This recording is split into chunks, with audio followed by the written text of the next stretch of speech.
Hi, everyone. Thank you so much for joining us today. My name is Allison Hughes, and I'm the program coordinator for the Friends of the Libraries at NC State. I'm so glad you've joined us for our first campus history program this semester. If you are interested in continuing to engage with our cutting edge library, I encourage you to consider becoming a Friends of the Libraries member. We host a variety of events and programs throughout the year, plus work to raise funds to support the success of students on campus. To learn more about our philanthropic organization, please find the link shared in our chat. The libraries and its partners are working to ensure that our programs are welcoming and affirming for everyone involved. That means that everyone, from event organizers to attendees, has an important role to play in contributing to a respectful and positive environment. That's why we ask you to reflect on the way you post comments and questions in the chat to ensure that they do not harm other participants. When we speak, the impact of our words is just as important as our intent. Today, we ask that you engage in this program with exploration and curiosity while being kind and intentional with your words for the sake of our community. During the presentation, we ask that you remain muted. If you have any questions or memories you'd like to share, please place them in the chat and we'll collect them for a question and answer session after the presentation. Now I'd like to introduce Andrea Sellers, Assistant Director of Regional Engagement with the Alumni Association.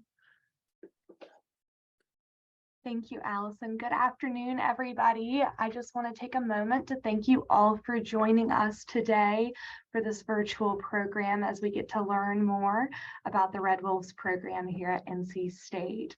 I want to give a special thank you to the university libraries for partnering with us to continue this series. And I also want to take a moment to thank you, our attendees, and especially Alumni Association members. It is your support and your membership that helps to keep programs like this going for all of our friends and alumni. So again, thank you all for joining us, and I'll hand it on back. Thank you. Now to introduce our speaker, Tara Harrison.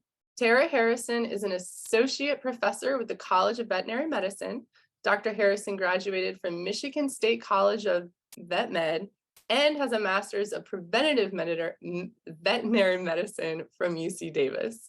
She is a diplomat of the American College of Zoological Medicine, American College of Veterinary Preventative Medicine, and the European College of Zoological Medicine and Zoo Health Management. She has worked with the Red Wolf Pack here at NC State for the last 8 years. All right, thanks. I'm actually going to turn it over to Joe. He's with U.S. Fish and Wildlife, and he will give us an update on the red wolves and their situation here in North Carolina. He's out in the field right now, so want to get him in and out as soon as he can. Thanks, Joe. Thanks, Tara. Hopefully you guys can see and hear me all right, or at least hear me. You don't need to see me. I was going to give, I don't know, people's knowledge base or background on red wolves, so I was just going to kind of do a Cliff Notes version of what is a red wolf, how did we get to where we are today, and what we are doing currently to preserve the species and grow the population here in North Carolina. So the historic range of red wolves was the entire southeast and up the east coast a bit to the Atlantic up through Pennsylvania, and then as far west as Oklahoma and parts of Texas. And then over time through persecution, bounty programs and habitat degradation, that population was reduced until there was only the last few remaining in Southeast Texas, Southwest Louisiana. And then in the 1970s, they decided that they were worried about the species going extinct. So they trapped the last remaining red wolves out of the wild and started a captive population. Point Defiance Zoo and Aquarium out in Washington was the first facility that had captive red wolves for breeding, and that's again Tara will be talking about. They're one of those facilities now that does the captive breeding program. So they started that captive breeding and declared them extinct in the wild in 1980. By 1987, they thought they had enough of a captive population to start a reintroduction program, and they chose Alligator River National Wildlife Refuge, which is here in far eastern North Carolina for many reasons. It wasn't very high density of people. There was a new wildlife refuge there, and at that point, there were no coyotes known to be in the area, so it seemed like the ideal place. So in 1987, they released 4 pairs of red wolves on Alligator River National Wildlife Refuge, and they quickly began, through additional releases and trial and error of different methods, the population began to grow over time. It was this reintroduction preceded Yellowstone introduction of gray wolves. So it's a lot of the techniques they used in Yellowstone and in future endangered species programs like California condor and black-footed ferret, they were kind of developed here in the red wolf recovery program, as well as some techniques like pup fostering, where you take pups born in captivity and you put them into the den of a wild red wolf mother. The old myths where if you ever touched a pup that the mother would abandon it, but that proved to be false. And if you do it in the right time frame, they will very much accept those fostered. And coyote sterilization, which I'll talk about a little bit as we move along. The population here in North Carolina grew, and at its peak in 2012, there was about 120 red wolves out here in eastern North Carolina. Then for multiple reasons, most of them not ecological or biological, the few releases at that point and the increase of mortality was increasing human caused mortality. The largest cause of mortality, the life of the 35 years reintroduction has been gunshot mortality, and the second leading cause is vehicle strike mortality. So human caused mortality is a major factor in the red wolf population. So since that peak of 120, it declined and actually got as low as 8 individuals in the wild that we were aware of. And then a couple of years ago, we got the ability back through our own actions, the Fish and Wildlife Service, but also through some lawsuits and the actions. In 2.5 years, we have once again started releasing adult red wolves from captivity, including from North Carolina State University, the ones there at the School of Veterinary Medicine. And we did pup fostering last year as well, really close to where I am right now, actually. And so we're back and we've recommitted to the red recovery program, and specifically to invigorating the population here. And we can track and know we're out there alive in the landscape is 10. We have 10 adults out there. We had the first wild litter born since 2018, this past spring, but it expanded, the population there expanded, and now it covers, so it's an area of about 1.7 million acres, and there are red wolves kind of spread throughout it. So we have that known population of 10, but a total estimated population of around 20. So that's still perilously low. Population is through pup fostering, but you have to have breeding pairs out there to be able to foster pups into dens. And right now we only have one known breeding pair of red wolves. So a lot of our efforts moving forward this winter are to try to create additional breeding pairs out in the wild. And that's what we're doing today. We flew in a red wolf from Point Defiance Zoo and Aquarium last Friday, flew into Raleigh. And we are currently building an acclimation pen in a remote location that is within the territory of 3 adult female red wolves, and with the hopes of pairing that male from captivity with one of those females. So that's what we're doing today, is building the pen that we're going to put him in for about 4 to 6 months to get him used to the area and hopefully them used to them. Another key piece of the Red Wolf Recovery Program is St. Vincent National Wildlife Refuge, which is an island off the coast of Florida, the Gulf Coast of Florida. It's a national wildlife refuge, and it's a red wolf island propagation site. So we maintain a pair of red wolves in the wild on this island, and then they have a litter and that litter is born and raised in the wild. But when they're old enough to disperse, around 1.5 to 2 years old, we go down and we try to capture those young red wolves, and we translocate them up here to North Carolina to try to pair or release up here, to bolster the population. And because they are born in a wild setting and raised wild, they have a higher survival rate up here than releasing captive born adults.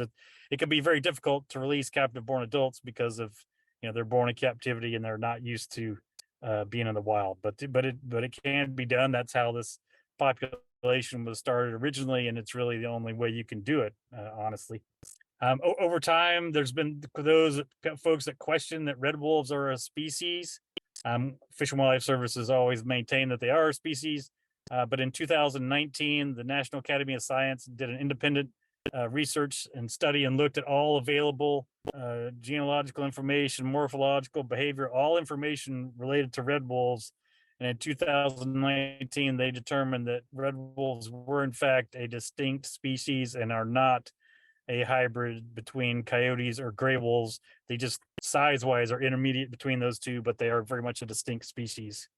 I've talked about the existing condition. We are trying to find ways to reduce those two main causes of mortality and to increase landowner tolerance of red wolves.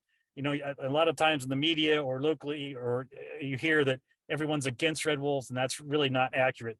The formal surveys done by the North Carolina Wildlife Resource Commission show that about a third are for red wolves, a third are neutral, and a third are opposed, and that's of the landowners in this specific area.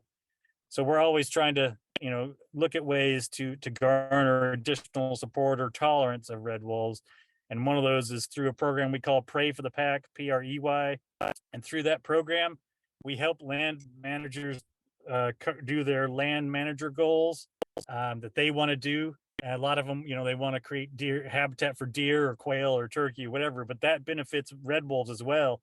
And so we will help fund their land manager goals and give them technical assistance on how to do it. And in return, they agree to tolerate red wolves on their property. So that's helping us garner additional landowners bright orange collars. So that identifies them as a red wolf and a protected species. So that will likely decrease gunshot mortality, both from mistaken identity and also it's harder to claim that you didn't know it was a red wolf if it has a bright orange collar. And we've also within the last year started applying reflective material on the underside of the collar so that they are more visible at nighttime along the roadways and for and not for shooting, so that will reduce that mortality as well. We've also purchased and started using these massive mobile electronic signs that tell folks about red wolf crossings. And we move them around. We put them close to where we're going to release a captive born red wolf. But then as we're monitoring these wolves on a daily basis, we move the signs to where we know the red wolves are active near major roads and highways. So we believe that has also caused a reduction in vehicle mortality. We're also working with a lot of different folks and researchers, including students in the engineering department at North Carolina State University. I'm working with two separate groups. Tara and I are on looking at additional ways to potentially use technology to reduce vehicle strike mortalities. We also do coyote sterilization, which is a way when we capture a coyote, we sterilize that coyote and we put them back out on the landscape. And because they're sterilized and still hormonally intact, they will continue to defend their territory, but they can't produce any young. So these coyotes hold that territory. They don't let other coyotes come in. If you just kill a coyote, like a lot of people do, within a week or 2 weeks, you're going to have multiple coyotes moving in to take over that territory. But if you sterilize them and put them back out, they retain their territory. They have less of a food need because they don't produce young, and they can't hybridize with red wolves. And as soon as a red wolf is available for that area, either through wild movement or we place one there through a release, red wolves will push coyotes out. Coyotes can't displace red wolves, but red wolves displace coyotes. So that's another thing we do. We do capture operations from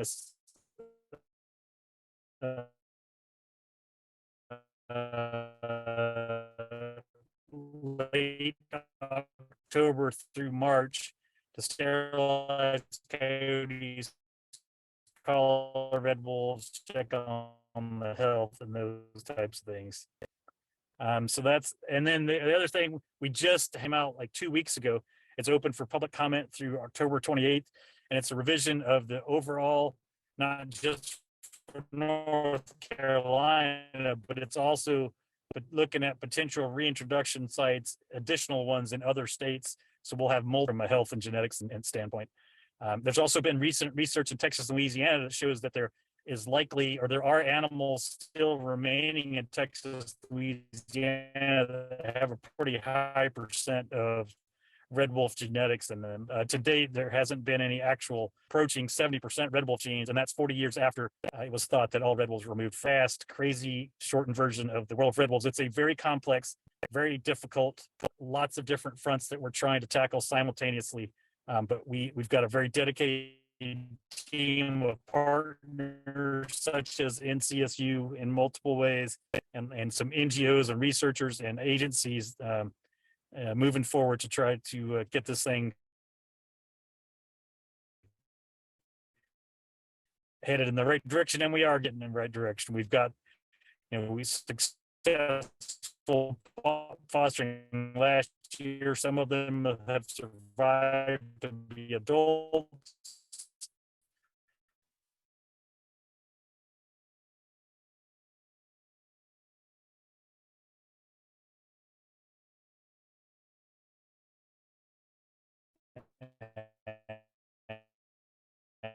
Oh, and I think we're losing Joe. You back, Joe?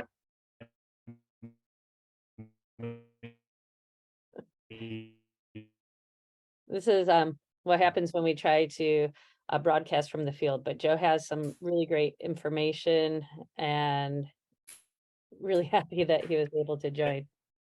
And the new litter this year, so that's a positive.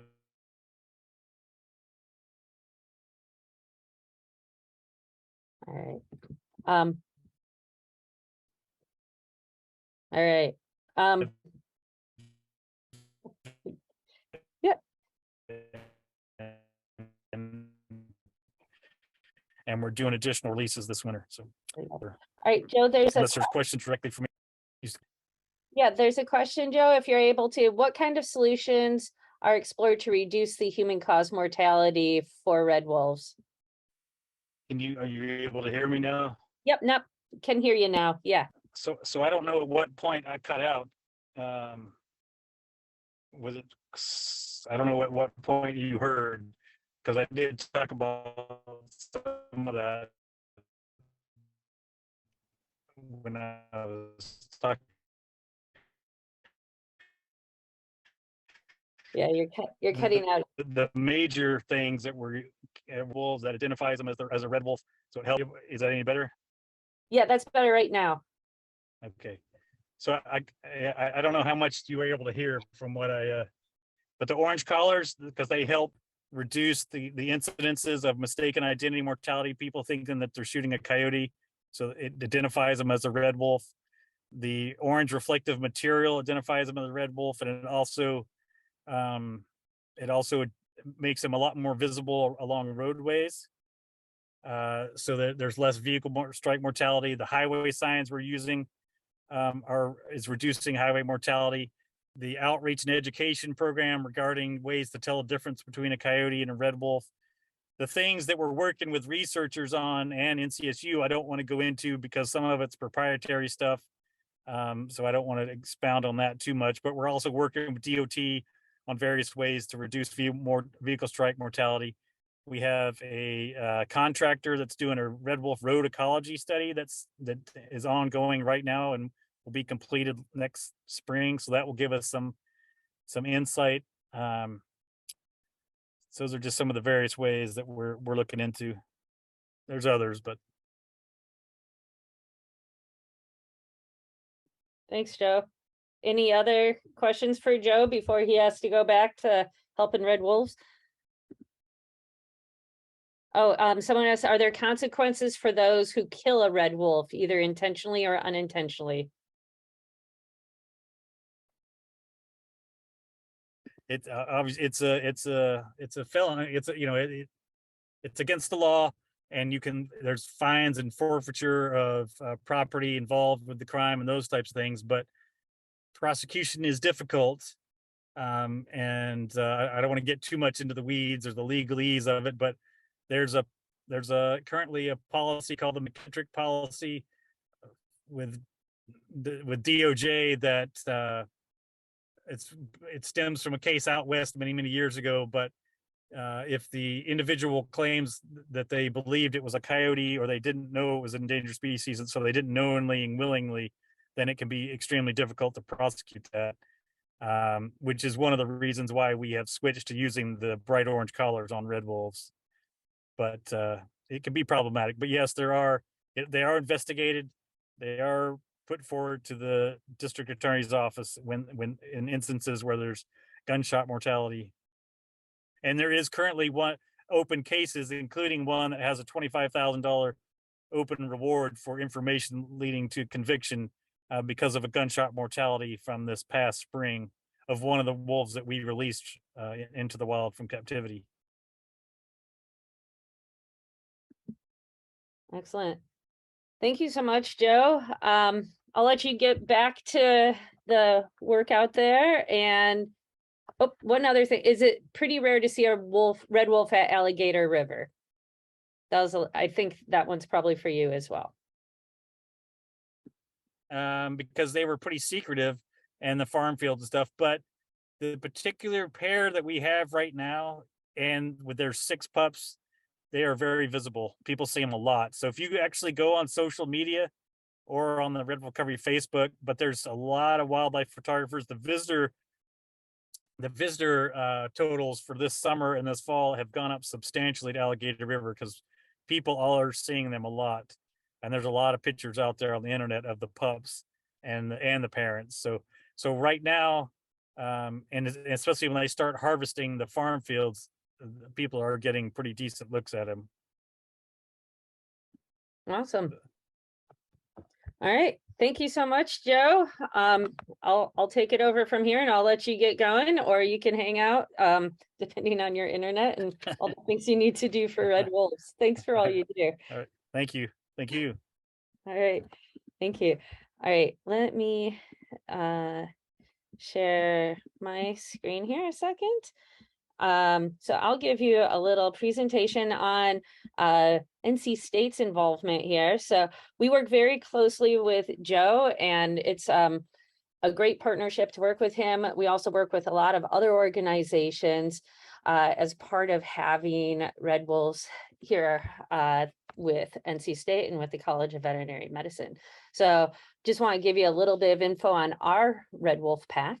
And what's going on. Joe basically gave a great introduction on red wolf history. I included some in here just in case he was going to fall off the call, just in case.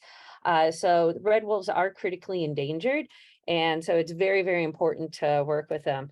The captive population started with around 14 animals. So that's not a whole lot.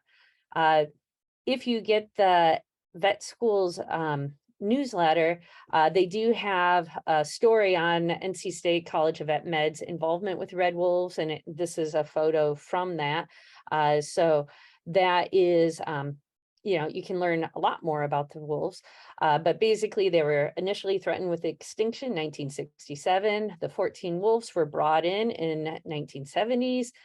1980 declared extinct in the wild, and then in 1984 the Association of Zoos and Aquariums red wolf species survival plan, so there's some alphabet soup there, basically is what developed to start breeding red wolves. It's kind of a computerized dating system for endangered species, where you kind of pair up various animals that are least related to be able to have the greatest genetic diversity. And then 1986 is when the experimental population in North Carolina. So if you're not familiar with the area, Here's the map, and this is right from the stuff that Joe and his group has put out of where the red wolves are at out in eastern North Carolina. And then this is when they were initially released into Alligator River. So for NC State's role, this has been going on for many years. We are one of the very early participants with the Species Survival Plan, and that is in large part to Dr. Michael Stoskov and Dr. Suzanne Kennedy Stoskov, who are also very active in the libraries. And they have been very involved with the release, the programs, trying to help with policies, and basically everything related to red wolves. So our program here would not exist without them. And I think they've done quite a bit to help red wolves overall. So they've been active with this. Dr. Suzanne Kennedy Stoskov has retired, but she's still active. And then Dr. Stoskov is still involved as well. So that's where we started. And then we started initially with a few animals, and we have expanded from there. So the first wolves we received was in 2001, and we had 2 wolves. We have had breeding programs. So we've had pups here, and those pups go on to other facilities. As Joe said, that more recently, they've been releasing animals from facilities such as ours into the wild to try to help with the overall population numbers. But a large part of it too is if you started with 14 animals, you need a lot more. So there's a lot of breeding going on at these various facilities. Obviously, online dating doesn't always work. So when you pair wolves through this online dating system, they don't always breed, or they may not have successful pups. So every time you're like, okay, wolves, go make babies, it doesn't always happen that way. So trying to find the best pairs and then do that. So for many years, since 2001, there's been a lot of breeding that's going on to try to get these animals increased in numbers and to enhance that. What we also do is that we're teaching future wildlife veterinarians. So we're teaching these individuals not only husbandry, how to take care of wild animals, so if they work in a zoo eventually, and/or wildlife management. We've had Joe talk to the students so they understand policies and what's involved in all this. It's been quite a bit. So the students, they're veterinary students here at the College of Vet Med.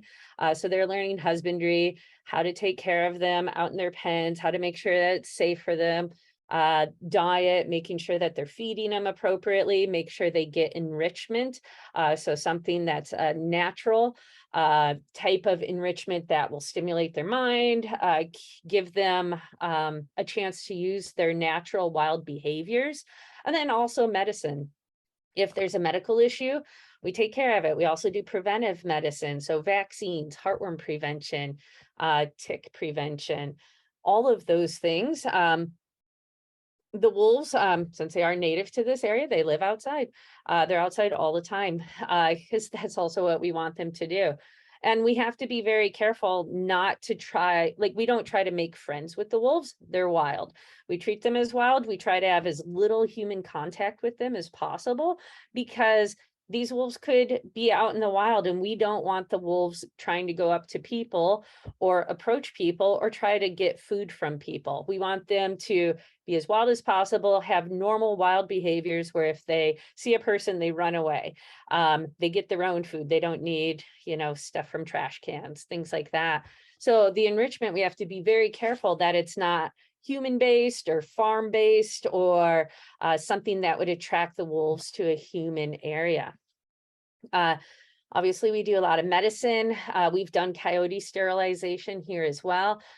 We've also not only take care of our wolves, we'll also take care of wolves at other facilities. So as part of our job and part of my job here at the vet school, I'm also the veterinarian for the Museum of Life and Science in Durham. And they also have red wolves.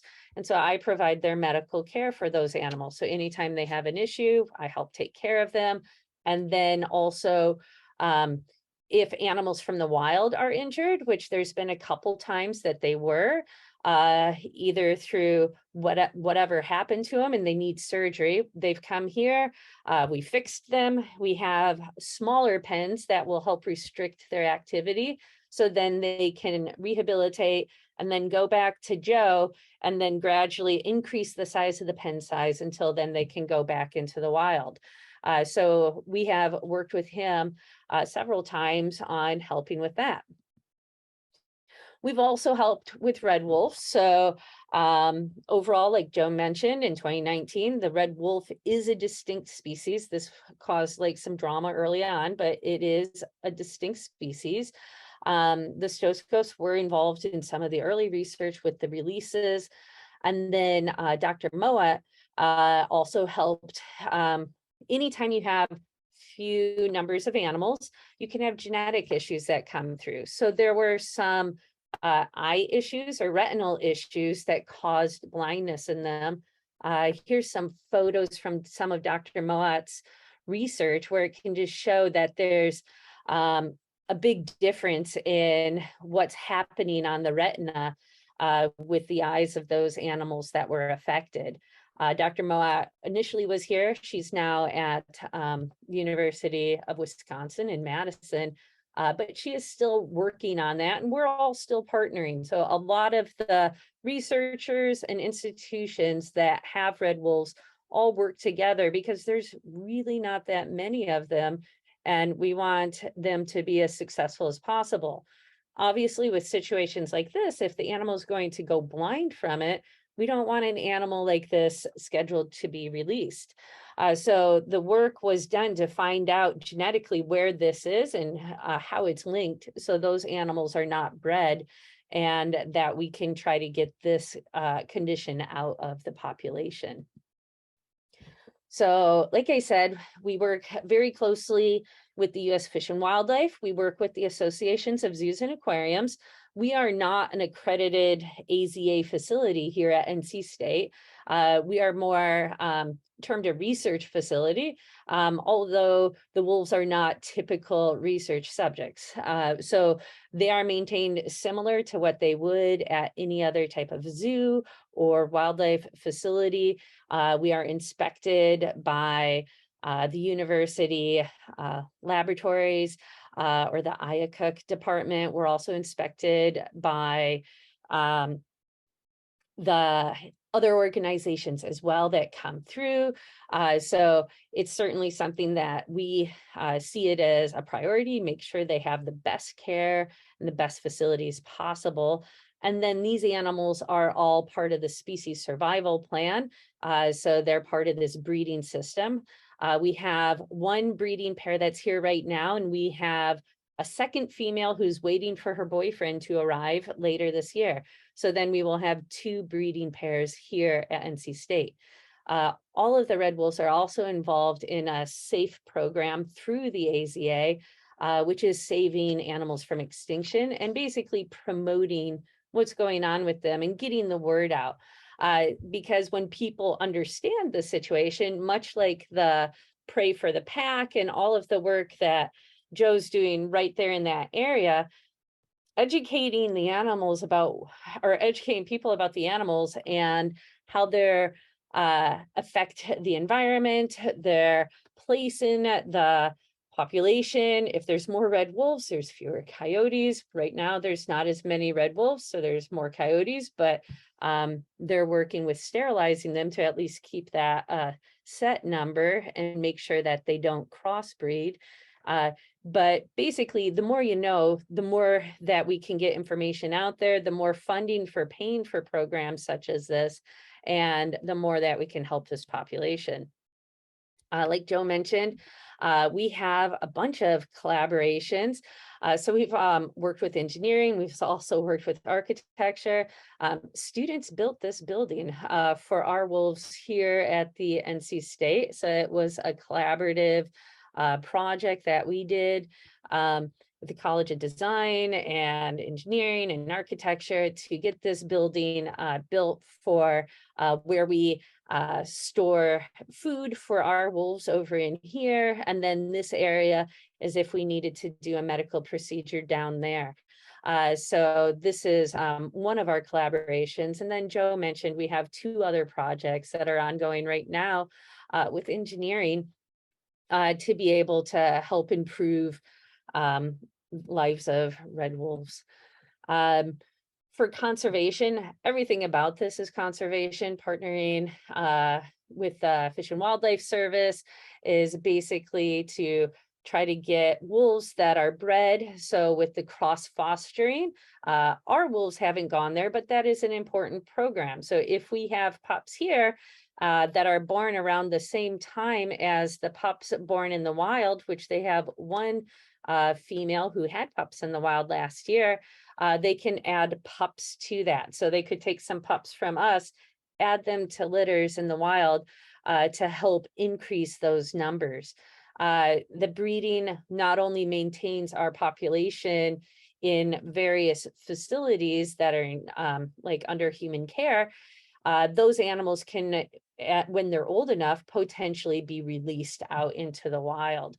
Right now, there's about 49 facilities and 230 wolves, although that number may be a little bit different. So, and that's like period. So in the wild, like Joe said, here in North Carolina, there's about 20, and there may be some now in Texas and Louisiana, but still we're talking in numbers of, you know, hundreds total of red wolves left. So maintaining their populations in captivity to help supplement the wild is very critically important. Like Joe said, we were part of releasing some of our wolves to the wild. So we had a male and female that were part of this. So the students helped with the capture of these wolves. They helped with the transfer to the Fish and Wildlife Service. So this is something that's invaluable to our students to be able to learn the ins and outs of how to manage these animals, how to work with them, how they're going to do if they become a future wildlife vet, or if they are involved in programs like these after they leave here. So it's all very valuable things for them. Here's some photos that were like online and then also from the Fish and Wildlife Service of when our wolves initially were released. They were kind of like, hey, the door's open, and they didn't quite know what to do. These are animals that were born under human care. So it is a lot to try to reteach these animals what to do in the wild and how to do that. And that's what Joe's been doing with some of these large pens. And then they do provide some supplemental feedings to kind of like head start them to help them. But you can see here's the collars that they wear.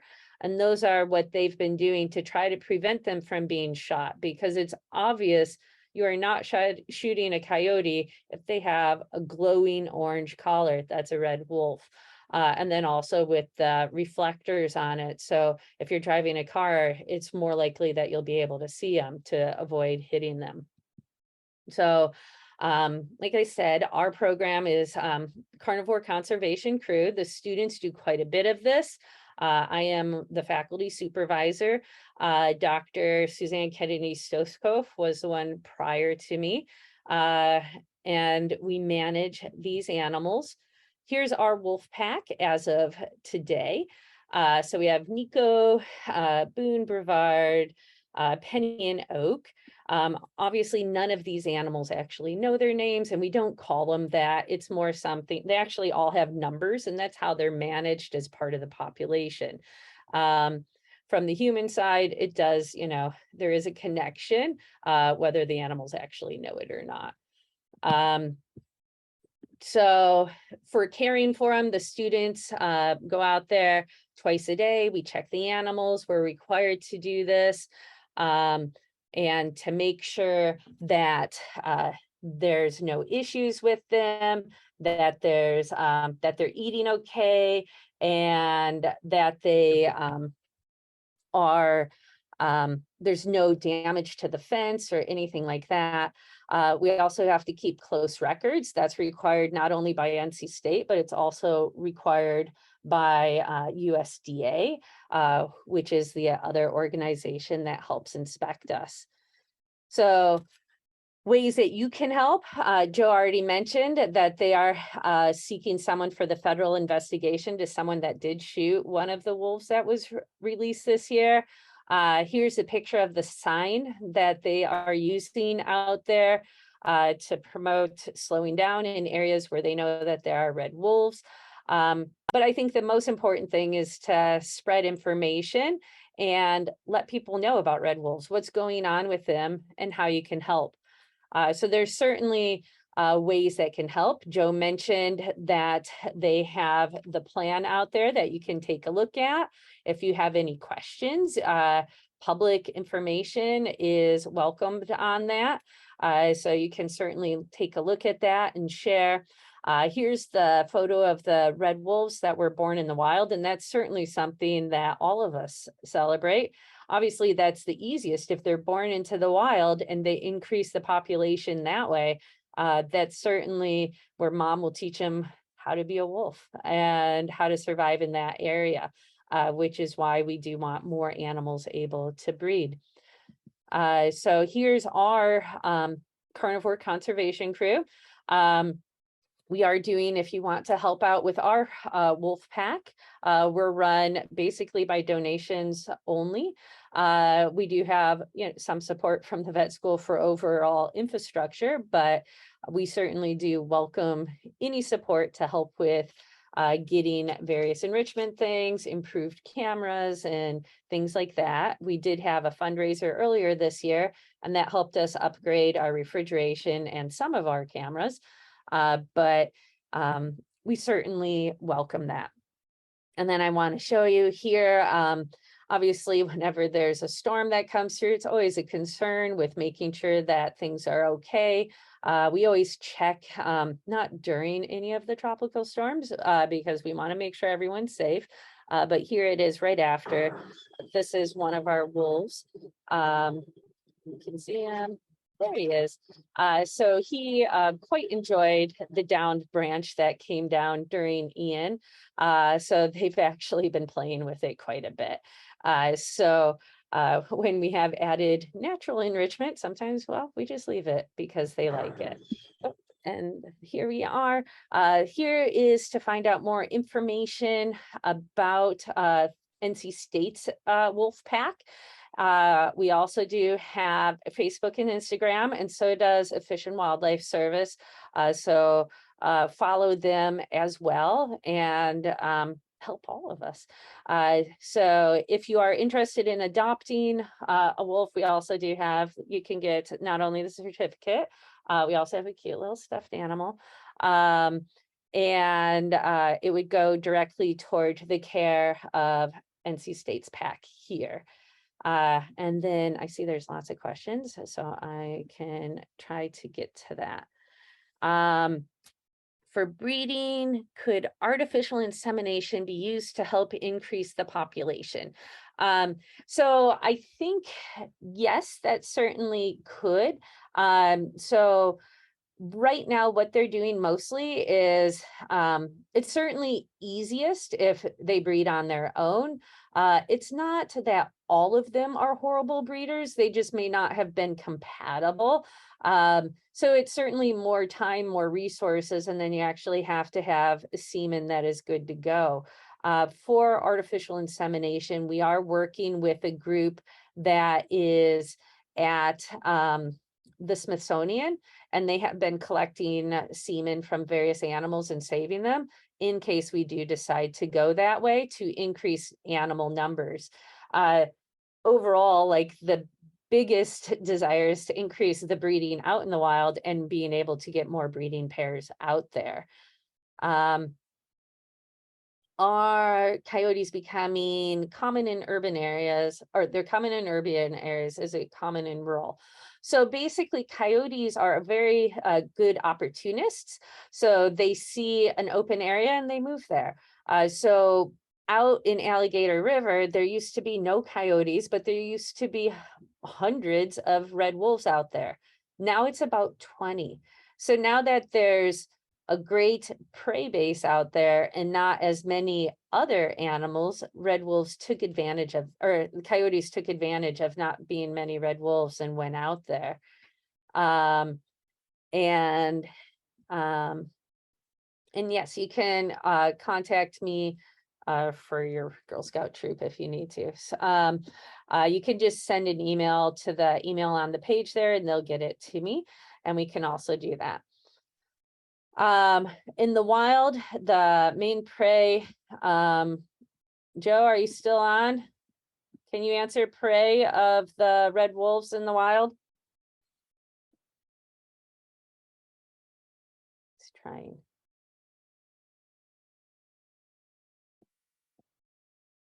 I don't know if he's going to be able to or not. Primarily, there's smaller mammals. Are you able to hear me? Yep, now I can. Oh, yep. Okay. Yeah. So their pay base depends on where they are. Basically, if there are areas where they have feral hogs, then they will take care of feral hogs. If it's a high deer density, then they'll take deer. But out here right now, most of them, as Tara was just getting ready to say, they focus on smaller mammals: field mice, rats, nutria, raccoons, rabbits, all sorts of those types of things. But they do take deer as well. They don't typically go after possum. I don't know if it's the taste or the hassle, but they're not big fans of possum. That's awesome. Would inbreeding be a concern? Inbreeding's always a concern, particularly when you have so few animals. So at some point there already are issues with inbreeding because it started, the population in the zoos and these wildlife facilities started with about 14 animals. So that's why we work very hard to try to keep it as wide as possible. And they do a lot of work. There's a lot of math involved with that. And that's kind of outside of my wheelhouse. But that is something that we do try. But at some point, from 14 animals, there's definitely going to be some concern for inbreeding. And that's the same with when you have 20 out in the wild. There's also a concern with that. Are there collaborations with industry partners for funding or resources for the carnivore conservation crew? Primarily right now, the carnivore conservation crew, like I said, is run off of private donations, and they donations can be made through the university. So if you're a university employee, you can have some of your pay deducted to go to certain nonprofits, and you can select it might be, I can't remember what they say that it is. So it might be like NC State Carnivore Team or Carnivore Conservation Crew. We also take donations through the College of Vet Med. We do get some support overall, primarily for our fences from the College of Vet Med, but everything else is run through donations and t-shirt sales and product sales, things like that. We don't specifically have corporate sponsors or things like that for our program right now. And part of that is that we also just within the last year admitted that we had them. So part of it is we've had red wolves for a really long time, and probably none of you knew that. So we just started saying that we have them and promoting it, and are looking for more partners. And we want to obviously have enough funding for us, but then anything extra we also want to help with Fish and Wildlife to help the program overall. Do red wolf pairs bond for life? I think they're supposed to. Joe, do you want to answer that? something happens to one or the other of them. And something happened to one of the pairs is one of the causes of that leads to hybridization, because they have their pair. If one of them gets killed, then they are looking for a mate, and if there's not a red wolf available, then they'll, as a last resort, so to speak, they'll pair with a coyote. But yes, they do typically pair for life. And then that next one, it says, do wolves hunt in packs similar to other wolves? Do they wear down bigger prey such as hogs and deers the pack? And red wolf packs are a more they're a little bit similar. I mean, they're similar in that they're a pack, but it's really more of a family group with red wolves. Whereas gray wolves, you've got members coming and going, and they're kind of working through the hierarchy on a continuous basis, and it's unrelated animals that are forming packs or breaking off into new packs, those type of things. Red wolves are really a family group. It's the parents, the breeding pair, and then their young of the year, the pups they had that last year, that year, and then one or two of their pups from the previous year that kind of stick around to help. And that's usually what constitutes a red wolf pack. So, and they will go after bigger numbers when they have an actual, functioning pack, and similar to other wolves. We haven't had a fully functioning, complete red wolf pack in a long time. So we hope to be having that soon on Alligator River with these pups that are growing. The pups, we call them pups, but on camera, these pups are getting to closer and closer to being size-wise indistinguishable from their parents because of their rate of growth. The parents have collars on, so it's obviously to tell. Probably the next two for you too, Joe. Again, I'm told our eastern coyotes here in northern New York have a lower percentage of red wolf DNA. True. Is that true? I don't know is the answer. That is the true answer to that. There's different schools of thoughts on that. And some of that stems from the past belief that, the eastern wolf up there, the gray wolves up in that area were and red wolves were the same species. So, and that's no longer believed to be the case. So, and even the coyotes here in North Carolina, that we have plenty of coyotes that don't have red wolves. We everything we catch, we send to the University of Idaho for genetic analysis, and we catch on Alligator River. We catch 100% coyotes. So, so not all coyotes have red wolf blood in them, even in areas where they directly overlap, and maybe would have even historically, not here, but further out west. Are there red wolves in Virginia? There's not currently any known red wolves in Virginia or anywhere outside of the 5-county area here in eastern North Carolina. There have been instances where a disperser in the past, hasn't happened recently, but a dispersing red wolf shows up in Virginia, but they didn't stay or were moved back down here or whatever. So as far as we know right now, there are no red wolves in Virginia. It could potentially be looked at from one of the, it's within historic range. So Virginia, along with every other southeastern state, could be looked at as a potential reintroduction site. What is the long-term goal of range expansion if the population in the wild stabilizes?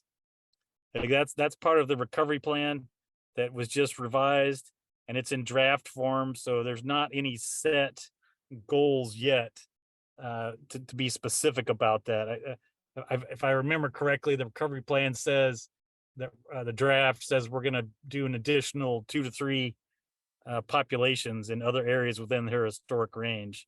And the goal is to have those populations be viable independently, or not independently, without intense management.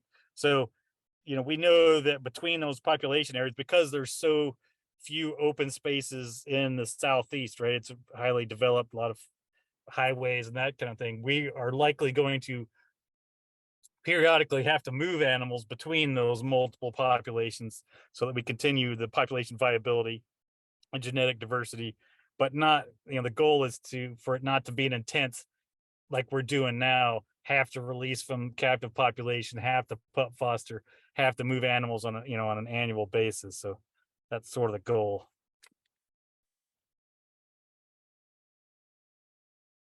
If red wolves were to occupy more of their historic range, do you believe that would have a considerable impact on invasive species such as nutria and feral hogs? Yes, I do. And in fact, even the landowners out here that are not fans of us or fans of red wolves acknowledge that there was far fewer nutria when the red wolf population was at its highest. So they definitely will do that. And then in areas that, in the past and historically, like in Arkansas, there's evidence that they were feeding on feral hogs. And then on St. Vincent, there used to be feral hogs, and to some degree through the red wolves and then, some other management actions, they pretty much took care of most of the feral hogs on there. I also think that there's not direct evidence of this from a red wolf standpoint, but from a wolf general standpoint, there's evidence that they will reduce the spread of other diseases such as CWD, which some of you may chronic wasting disease in deer, which has just shown up in North Carolina for the first time ever in the last few months. So that's also one of the ways that we hope to engage with other states that may be interested and have issues with feral hogs or CWD or other diseases that a healthy red wolf population can assist with.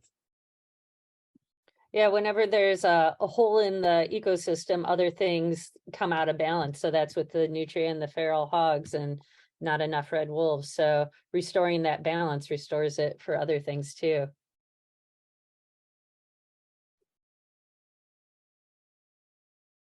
Oh, it looks like one more question. And other animals get CWD or just deer.